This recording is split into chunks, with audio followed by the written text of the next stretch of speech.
Hello everyone, it is Joe here from Omnipoke, the channel that brings you guys everything Pokemon, and today we're looking at the top 10 budget decks from XY onto Steam Siege. Even with evolutions, I really don't feel this list changes much, so this should be a list that's relevant for a few months at least until we do the next one, so should be pretty interesting for all of you budget builders out there, all of you newer players as well, even some experienced players who are trying to be a bit savvy with their cash. This could be a useful video for you. So before we get into the actual list, let's look at some general tips for trying to keep your budget low for the Pokemon TCG. First of all, proxy before you purchase. This is a pretty simple rule. Especially if newer cards are coming out, or if you're a newer player and you just want to try out certain decks, get a feel for the play style of these decks. It's always more helpful if you just sort of print out paper versions and use them to pseudo whatever you want to get in the future. And maybe it turns out you don't actually like the deck that you built, so you've not wasted any money, you've just printed off some pieces of paper or written them on paper or whatever else, instead of you forking out, quite a few pounds for EXs or whatever, and then you don't end up playing a deck at all. So proxying before you purchase is always good for getting a feel of certain decks. Next up is going to be purchasing staples. These are sorts of cards that fit into a whole bunch of different decks. You can see on the right there's the likes of VS Seeker, Ultra Ball, Professor Sycamore, and N. I know VS Seeker is quite an expensive card right now, but it has dropped slightly in value thanks to the Rayquaza EX, Keldeo EX box, so they shouldn't be too difficult to get, and as soon as you get these sorts of cards, you can build the majority of decks, because these are the trainers that you need, that you keep seeing pop up in all sorts of different lists. So those four there are definitely the big four cards that you'll see in the majority of decks. There's other things like trainers mails as well. So these are the sorts of cards that you need to be looking for. Definitely if you look back on the channel, look through our lists and see which ones keep recurring, keep popping up. These are the cards you're probably going to want to stock up on, because then you have access to a wide range of lists. You just need to basically change the Pokemon and the energy counts. From there, I would always advise to buy singles and not buy boosters. I know it's a lot less fun to buy just the singles and you don't get the feel of opening booster packs, the nostalgic feeling. But overall cost effectiveness, it's clearly better to buy singles. Sometimes you can buy booster boxes and you'll get 1 or 2 EXs, but even then you're not going to just play with like 1 or 2 EXs in different decks. You sort of need like play sets of certain EXs to get a deck working sometimes. So it's always better to just purchase these cards rather than having bits and bobs from a whole bunch of different decks. Go out and buy a full deck, basically. It's always going to be the best option for you.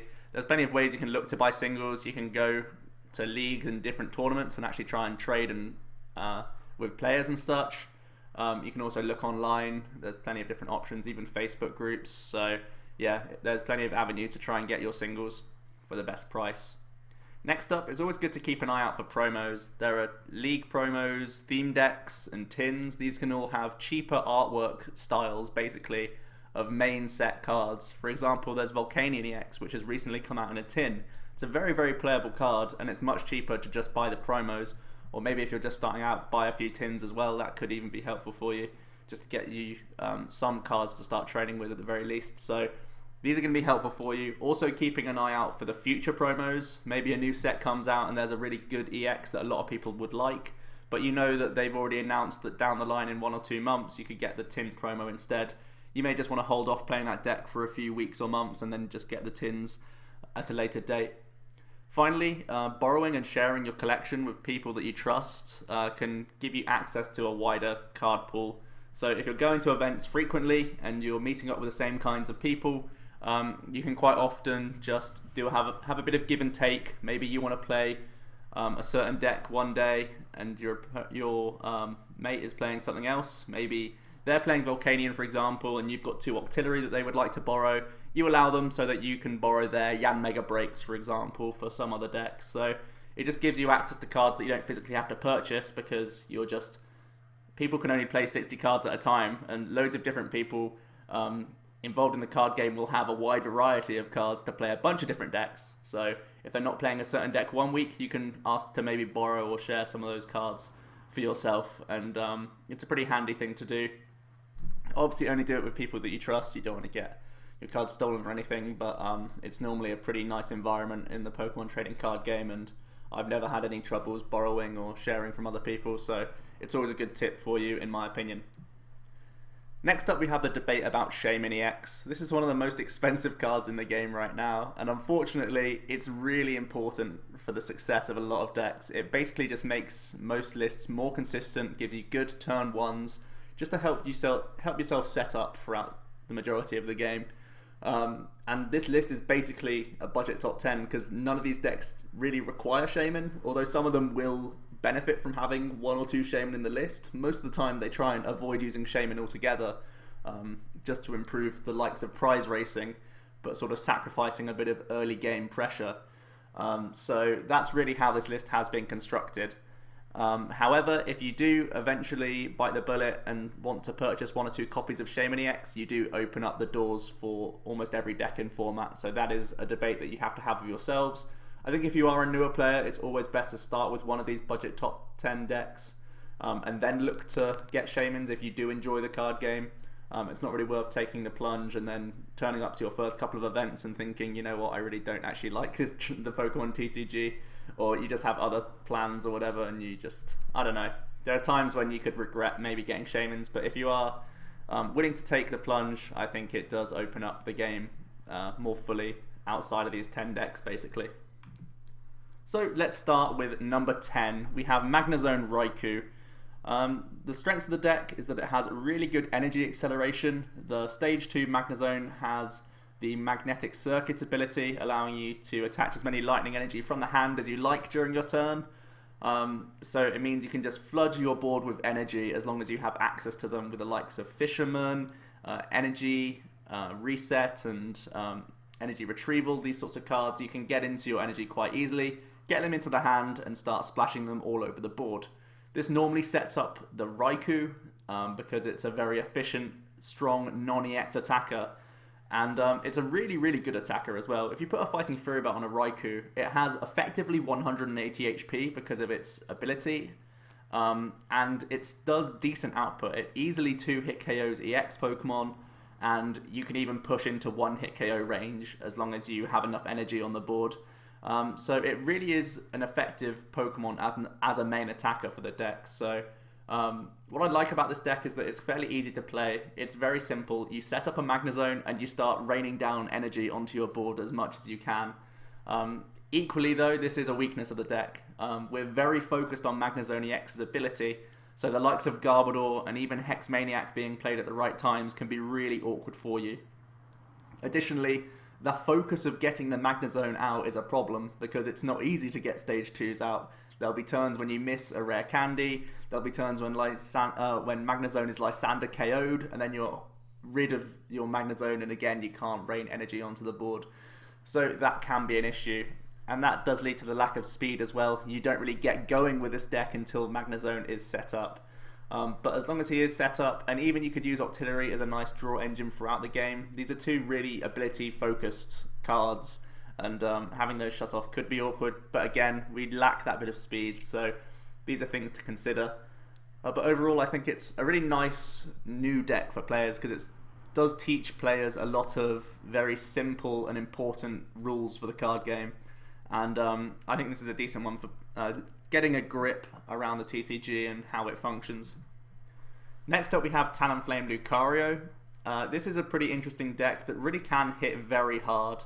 You use Talonflame so that you have a decent starter in the deck, because although it is a stage 2, because of its Gale Wings ability, you can have this as your active Pokemon if you have it in your opening hand. And because of Aero Blitz, you can really get some good setup going and protect some low HP Riolu on the bench while you're trying to set up some Lucario. The main attack we look for with Lucario is Fight Alone. We do 30 plus if you have fewer Pokemon in play than your opponent. This attack does 60 damage for each Pokemon fewer you have than them. For example, if the difference in bench Pokemon is 2, we're doing a total of 150 damage. And it's very easy to manipulate this. Most players will start trying to play around your bench size, of course. They'll try and limit the number of Pokemon they need to put down. But in the majority of decks, they pretty much require at least 3 bench slots. And this deck aims to have only like one backup Riolu on the bench most of the time. That's how the deck functions. So you're normally going to be between that 3 to 5 range of difference in bench size. And you can see that that is enough to one-hit KO even most Mega Evolutions. So Lucario does really hit hard for just that 2 energy cost. Even when your opponent is trying to play around with their hand size and making sure that they don't have any, or they're not putting down bench Pokemon, we do have Captivating Pokepuff to force the opponent to put Pokemon onto their bench if they have them in hand. So it's only a matter of time until you get into the higher numbers with Lucario. Very, very decent attacker. A couple of weaknesses. We do lack draw power if we don't lead the Talonflame. Leading Talonflame is only something like 42% chance. So in, I guess you could say, the majority of games, you won't start Talonflame, which is kind of awkward for you. That doesn't incorporate actually the mulligan chances, so I'm not sure completely on those numbers, but physically just having Talonflame in your opening 7 cards is a 42-ish% chance. So a lot of situations you won't have the Talonflame and you don't have as strong as a setup. And sometimes drawing dead for a single turn or two can be enough to ruin you. Because we need to have such a low bench size, normally we're just having a Riolu with an EXP share on the bench. That is all we want, because otherwise we're limiting our own damage output. So if there are these turns where we're left with just the Riolu and we can't really get attacking the following turn, we fall very far behind. And if we just miss like a level ball to get a backup Riolu, again, we fall very far behind. So it's a really all-in deck, this Lucario deck. You can hit crazy numbers when it works, but if you have 1 or 2 bad turns, the game just falls away from you completely. So that's a bit of an issue. Another issue is that damage is circumstantial. I know I'm saying that Pokepuff can play around most of the time, but if your opponent is being smart and making sure they have no Pokemon on the bench and in their hand sometimes, it can be really awkward for you. Because there are other Talonflame builds out there right now, some decks are playing a very low total basic Pokemon count, so it can be awkward for you to catch them off guard with Pokepuff, and that could really limit Lucario's output. On to number 8, we have Serperior Octillery. This is a pretty cool archetype that uses Forest of Giant Plants to try and get the Serperior evolved up on the very first turn of the game, so we can start accessing his attacks. That's why I'm saying for one of the strengths we have very fast, efficient damage, because both of Serperior's attacks require just 1 energy. Coil, for a colourless energy, deals 40 damage, which doesn't sound like a lot, but during your next turn, this Pokemon's attacks do 60 more damage to your opponent's active Pokemon. So if you Coil, and then the following turn you use Slashing Strike, that is a total of 180 damage, so you are able to 2-hit KO EX Pokemon without things like fighting Fury Belt, which is pretty decent. Slashing Strike is just a simple 80 damage, and you can't use that attack next turn. You can still use Coil though, if you wish, or you could just do something like play a Switch, or just physically retreat, or use Pokemon Ranger even, so that you're able to use Slashing Strike once again. These 2-hit KOs may not sound great, but because of Servine, it's actually decent, because he has the ability Serpentine Strangle. When you play this Pokemon from your hand to evolve one of your Pokemon, you may flip a coin. If heads, your opponent's active is now paralyzed. So, if you're getting these 2-hit KOs and also threatening paralysis, sometimes your opponent's not even hitting you back. It's forcing really awkward things like getting things like Olympia, Pokemon Center Lady, just switch cards, and they're not always going to have these every turn. So sometimes you can deny your opponent any damage at all whilst you're setting up with Coils and Slashing Strikes to start dealing with their attackers. It can be very awkward for them. Another great strength about this deck is that we have great recovery from the item card Revitalizer. This allows us to get 2 grass Pokemon from our discard pile and put them straight back into the hand. Thanks to Forest of Giant Plants, we can evolve these Pokemon straight away. So as soon as a Serperior gets knocked out, as long as we have a Snivy on the bench, we can just play Revitalizer, go back into Servine, and then straight back into Serperior. And every time you're putting down a Servine, you're getting the potential to paralyze all over again. So really nice, good disruption, and decent output is cool. The typing is good as well for Greninja players as well, so that's also a decent note to bear in mind. Again, Octillery is the backup of choice. You're going to see Octillery a lot in this list, because Abyssal Hand is basically a great way for keeping a decent hand size throughout the game. It's like a slower version of Shaymin EX. Shaymin gets you 6 immediately when you play it. Octillery being a stage 1 means we can't do it until at least the second turn, but every turn from then on, as long as Octillery's in play and we have our abilities, we can draw up to 5 cards, so it helps us sustain our hand throughout the game. It end-proofs us during the late game stages as well, so it's a very cool card to have in the background to keep you ticking over quite nicely, especially because this is a stage 2 deck. We do need quite a few pieces to carry on with the deck itself. A few weaknesses. I've mentioned the damage cap can be an issue. Coil is an attack that can be played around. If your opponent plays a Lysander or an Escape Rope or simply knocks out the Serperior, it means you're not going to do that big extra damage the following turn. So we are limited to either 40 or 80 damage. We do, of course, sometimes play Bursting Balloon in the Serperior list to make it a bit more awkward. But even then, the damage output can always be played around, so that's something to worry about. And again, this is an ability-focused deck with the likes of Octillery and also having a lot of focus on Servine. It can be awkward, especially because Serperior cannot one-hit KO a Garbodor. We're limited at 80 damage maximum unless we coil the previous turn. So we have to 2-hit KO a Garb if it gets set up, and that is really awkward for us because we are focused on these abilities. In at number 7, we have Houndoom Mill. And Mill is an alternative win condition in the trading card game. Basically, if your opponent begins their turn and can't draw any cards from their deck, you win the game. So basically what we do here is with these two attackers, Houndoom EX, with its first attack, Melting Horn, discarding the top 2 cards of your opponent's deck, combined with Bunnelby. I'm sorry for the image not being great, but it does have the Barrage trait, allowing it to attack twice during its turn, or during your turn. And he has 2 decent attacks, again for just 1 energy. Burrow discards the top card of your opponent's deck, so if you use Barrage you can burrow twice to get the same effect as Houndoom EX, or you have Rototiller allowing you to shuffle a card from your discard pile back into your deck. You can mix and match these attacks as well thanks to the trait, so you could discard 1 from your opponent and then shuffle 1 back in for yourself, or you can do 2 of whichever one you prefer at the time. Recycling your own resources can be really helpful. It means that you can get things back like Crushing Hammer, so that your opponent can continue to not get any energy going throughout the game. So both attacks are very relevant on Bunnelby. What's great about this deck is that it's very, very disruptive. Discarding cards from the opponent's deck is just really good for you. You just get rid of resources that they then can't use throughout the game, and also it puts your opponent on the back foot. They don't really want to play cards like Professor Sycamore because they'll be milling themselves quite quickly as well. So it's really down to what they can do with a very low amount of draw power throughout the game, which is cool for you. Another good strength is that this deck requires very little setup for yourself because you only need 1 energy to start attacking, and that's really the core of the deck. So everything else is sort of around this attack. We have a lot of disruptive cards like Crushing Hammers, Team Rocket's Handiworks, a high Lysander count, sometimes Max Potion. Things like this could be very, very awkward for the opponent to play around, but they're not essential. We only need an energy to start discarding and get our strategy at least kicked off. This deck can also play Vileplume if you want to add even more disruption. Now it does really change the focus of the deck. There's the build that's just Houndoom Bunnelby that will play lots of Crushing, Enhanced Hammers, and things like Puzzle of Time to recycle these. If you're playing Vileplume, you're more likely not playing items other than things like Level Ball to actually get the Vileplume set up.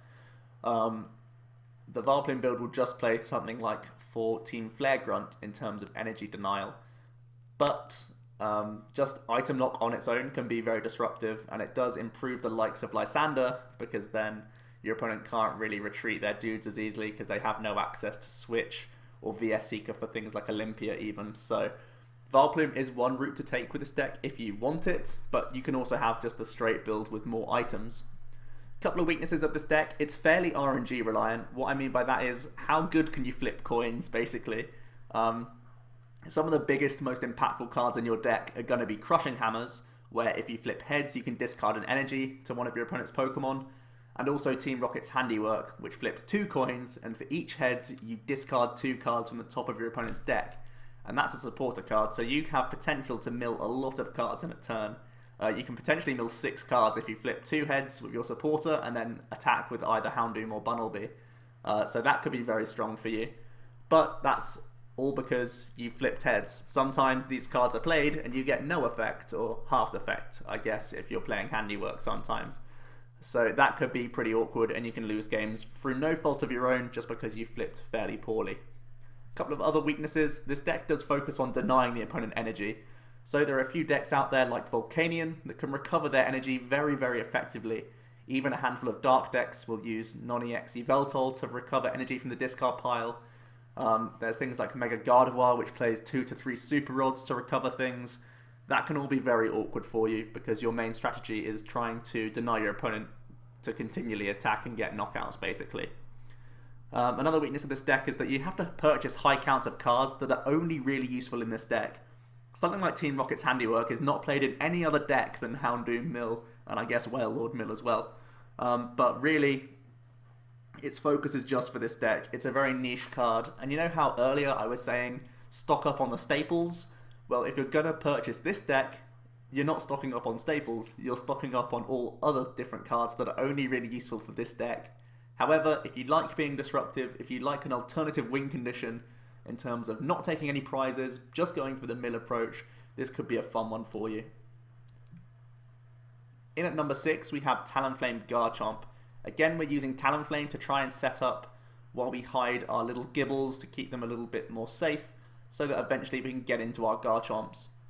A few strengths here is that we have really efficient attacks and good energy acceleration.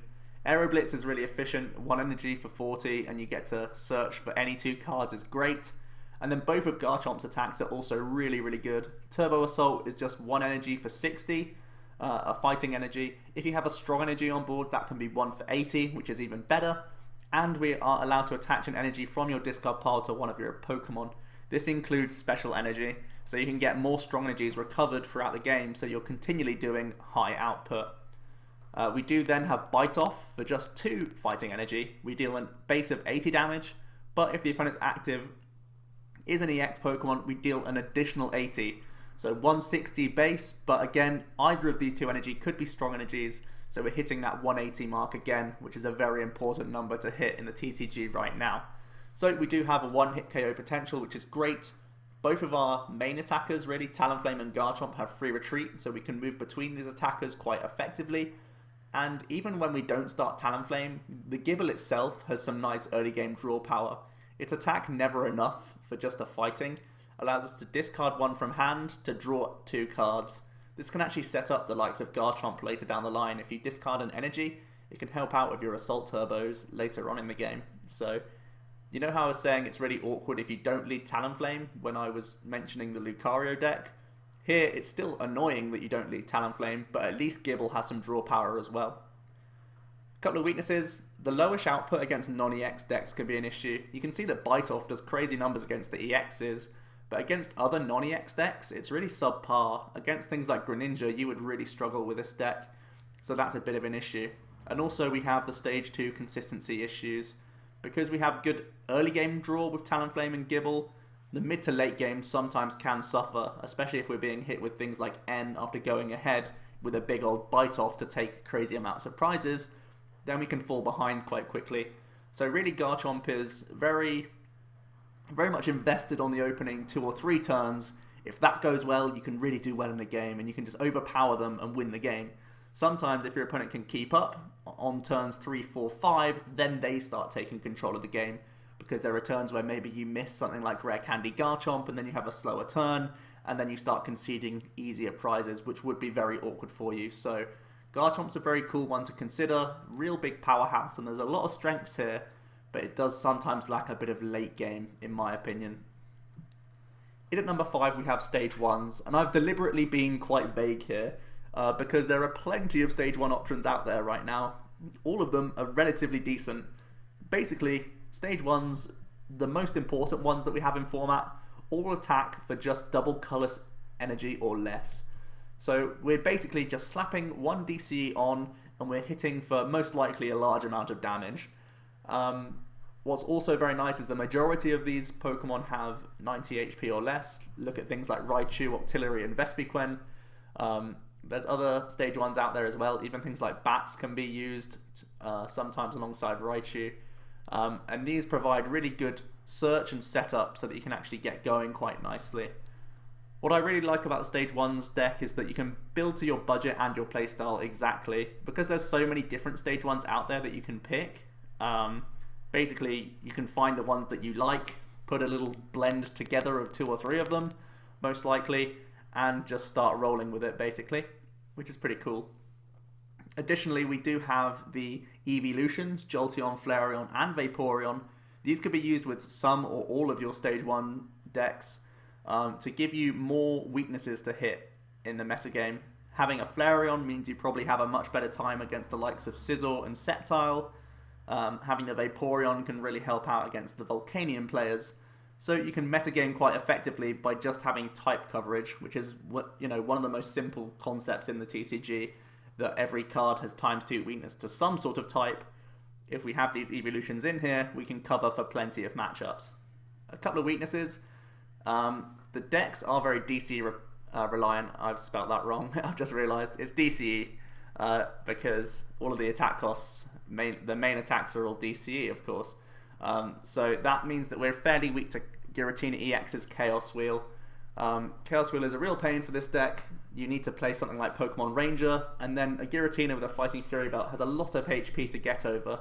It's very rare that you will be able to one-hit KO the Giratina, so they will most likely have multiple turns of using Chaos Wheel against you, and that could be very awkward. Oftentimes as well, the deck is a metagame call. You may have to keep investing into the Stage 1 builds, sort of buying more and more Stage 1s to add to your deck or change to your deck as the metagame develops. For example, Mega Vespiquen was one of the better Stage 1 decks at the start of this season, but now that Karen has been released, there's a lot less emphasis on Vespiquen being so strong. So now it's more likely something like Mega Zoroark, and if you invested in the Vespiquens early on, now they're just sitting in the binder, gathering dust. So that could continue to develop. You might have to buy a core of a lot of Stage 1s and then make the right call on the day. So although the deck may be cheap just buying 1 or 2 Stage 1s, you might end up having to fork out more and more later as you want to adapt to the metagame, because it's always changing pretty much. In at number 4, I think from here, the top 4 decks are all very viable decks in terms of if they're budget or not. These 4 decks can all compete in the top tables no matter what, so from here, these are the ones that you really should be keeping an eye on. First one is going to be Rainbow Road. The deck focuses around Xerneas's first attack, Rainbow Force. For a fairy and 2 colourless energy, we deal 10 damage plus 30 more damage for each different type of Pokemon on your bench.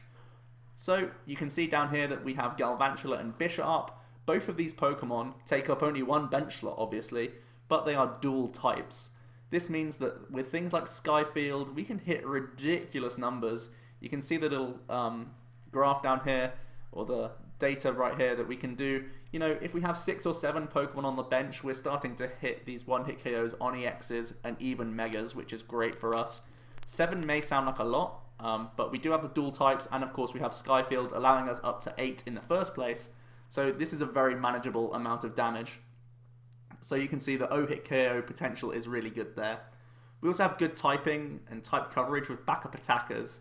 The good typing right now is Fairy, because we can get over Giratinas quite effectively, which are quite popular, as well as having the resistance to Dark is also very helpful. The weakness to Metal is really mitigated by the fact that Metal is really scared by Volcanion right now. Additionally, the main Metal deck is going to be Scizor, which is a Mega Pokemon anyway, and you can even just win the prize race in that matchup by just keep going with Rainbow Force, and you effectively just win the race in the first place. It is annoying that your Xerneases keep getting knocked out turn after turn, but at the end of the day, as long as you can respond on their Scizors, it's going to be okay for you. Next up, you can build to your budget as well, and you can upgrade the deck when ready. I think this deck is definitely the best when you do have Hoopers and Shaymins, because this is great explosive pace that you can have. However, for the budget builders, you might have to start off with Octillery, see how that takes your fancy and see how that goes. And if you're ready then to develop the deck further, you can add different cards, different EXs, get incorporated, and you start trimming away the Octillery, trimming away the Bisharp for better alternatives. But really the core of the deck is fairly cheap. If you go down the Stage 1 route, you have plenty of Ball Search to get these cards out. You can see Octillery and Galvantula. These will always be in the Rainbow Road deck pretty much, for the budget deck at least. And they're both levelable, searchable, so that would be really good for you, as well as, of course, Bisharp wouldn't be, but the Pawniard would be in the first place. So you can get some good damage going just by having something like 4 Ultra Ball, 4 Level Ball in your deck, and you'll get rocking with Xerneas. So that's pretty cool. Another strength is that it's ridiculously easy to play. All you really do is keep trying to get Rainbow Force going. That's all you really need to do. It's the only attacker in the deck other than maybe Galvantula. But even then, Galvantula's really niche. His double thread attack is decent, but only in certain circumstances. So for the most part, you're just trying to smash with Rainbow Force and get a big board going. You oftentimes use things like EXP Share and Max Elixir so that you can get some energy acceleration to chain the attackers of Xerneas, but really, it's not a complicated deck to play. A couple of weaknesses, we are focused on abilities. You can see Octillery is a big one, again, that gets shut off by Garb and Hex, and that can really slow you down. Parallel City is also awkward. They can limit your bench size to 3, and this obviously limits your Rainbow Force output. You can see though that if we only have like Galvantula, which is 2, Bisharp, which is 4, and an Octillery, which is 5, we're still doing something like 160 damage, which is decent. So even under Parallel City, we're not completely locked out of the game like something like Rayquaza EX maybe would be.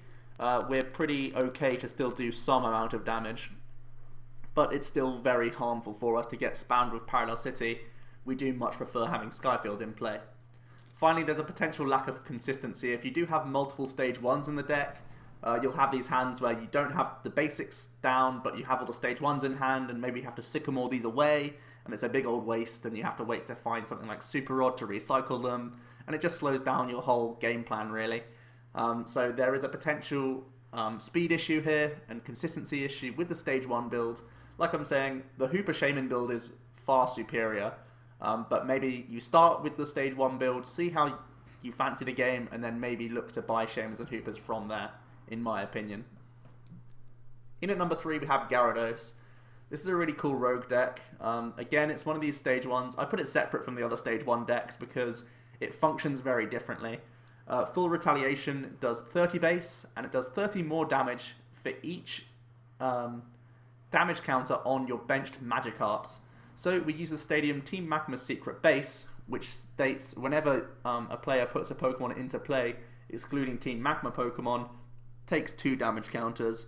So we put the Stadium into play, we bench 3 Magikarps, they've all got 20 damage on them, and now we're doing crazy numbers. As you can see right here, with 3 Magikarps down, all with 2 damage counters, we're doing 210, which again reaches the one-hit KOs on the majority of Megas. I've also put, if you use Archie's Ace in the Hold, you can technically go up to 270 damage, but it's a card that's not often seen because it's not very often that you can pull off the Archie's Ace in the Hold to recover a Gyarados. It would be very cool to see though. Gyarados again is paired with Octillery most of the time. Because we have Dive Ball, it's very easy to search out Magikarps and Octilleries.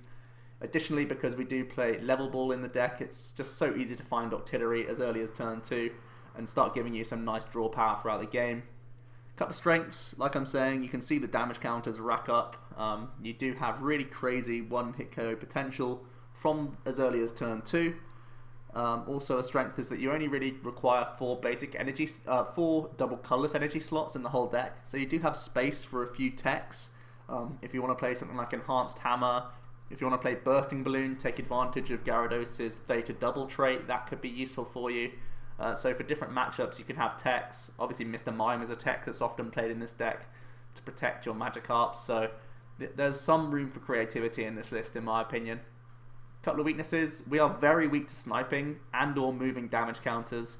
Obviously we will play Mr. Mime, but people can play Hex Maniac, turn off Mr. Mime and then snipe your whole board, and then you're starting to lose multiple prizes because your Magikarps only have 10 damage counters remaining on them before getting knocked out. So things like Golbat, Absol, the sniping from Galvantulas, the sniping from Yveltal breaks, these could all really ruin your day and make Gyarados a far scarier play in my opinion. Also, the deck is pretty ability focused. You do need Octillery to keep going because it's a constant struggle with Gyarados to see if you can recover your resources with things like Buddy Buddy Rescue, Special Charge and Puzzle of Time. So being denied the draw power from Octillery could be awkward. And again, like I was saying with Houndoom Bumblebee, you'll end up purchasing high counts of cards which are only useful in this deck. Things like Team Magma's Secret Base, obviously the Gyarados line itself, these are cards that you wouldn't see in any other deck other than Gyarados, so that would be quite awkward for you in my opinion. But it's a really cool rogue. A lot of people like it right now for its fun playstyle that can also get very explosive. So yeah, it's a very decent pick. In at number 2, we have Greninja Talonflame. This is a deck that did very well at Worlds. It came second, and it was pretty much just Ninja Talonflame. There was nothing else than this. It's basically a budget deck made second at Worlds. And yeah, it's pretty cool. Again, we use Talonflame to help us set up. And then on turn 2, we look to use the Froggedier's attack water duplicates to get ourselves 3 more Froggedier and put them onto the bench if they're all in the deck, of course, which could be great for us. And then we essentially just spam Greninjas from there, really. Both of Greninja's attacks are very efficient and sometimes very disruptive. Shadow Stitching deals 40, and until the end of your opponent's next turn, every Pokemon's abilities are shut off, which is very cool. There are some ability focused decks out there right now. I've mentioned it throughout the video that some decks hate ability lock, and Greninja can do that on certain turns with Shadow Stitching. Alternatively, we can do a bit more damage with Moonlight Slash, which does 60 base, but if we put the energy attached to Greninja into the hand, we can do 80, which is very cool. He also has free retreat, which is very handy, and he can go one step further, and we can use Greninja Break, that has 170 HP, which is pretty much the realms of an EX for a single prize Pokemon, which is very cool. And we have the Giant Water Shuriken ability, which is absolutely crazy. If he's in the active, we can discard a water energy from hand and place 6 counters on one of your opponent's Pokemon. This gives you really nice sniping and board control in certain aspects, because you can target down certain Pokemon no matter where they are on the opponent's board. You can take out a bench Shaymin EX, you can pile up all the energy onto the active and then attack them for the KO. All of these things are very possible with the use of Greninja Breaks, which is great. The strengths are that it has a very similar approach to every matchup. You want to go turn 1, Aero Blitz, set up Frogadier. Turn 2, you want to use Water Duplicates. Turn 3, you want to get as many Greninjas out as possible. Turn 4, you want to get as many breaks out as possible. That's basically it in almost every matchup. So the deck is fairly easy to play as long as you know when to use Shadow Stitching and Moonlight Slash, and as long as you know the correct places to put your Giant Water Shurikens and what Pokemon to target down in terms of damage. It's a fairly easy deck to play. Another strength is that we have Shadow Stitching, and we also have things like Ace Trainer in the deck and N, because this deck won't be taking prizes really until turns 3-4 onwards when we start building a big setup. The opponent's often going to go ahead in prizes, and we're going to start lowering their hand size with these supporter cards. Combining it with Ability Lock means the opponent could very well just dead draw, and we start winning all over again from there, because they have a half-baked setup. Another strength, like I was saying, the board control of the abilities is very handy. A few weaknesses. This is a really ability-focused deck. The Greninja Break is what wins us games.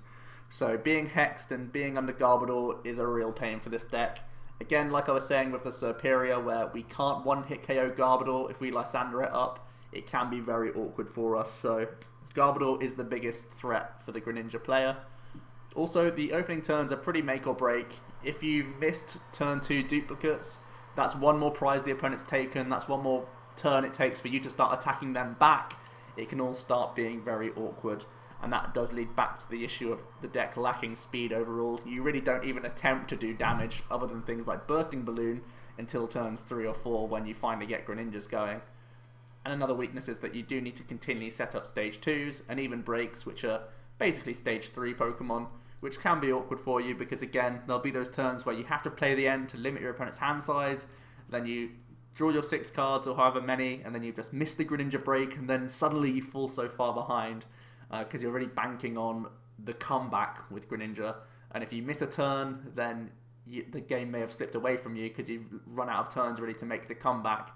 The opponent just falls too far ahead, which is just a little bit awkward sometimes, but overall, Greninja is a very consistent, very decent deck, and it did well at Worlds, and it's going to continue to do well in my opinion, so yeah, a very good option for you.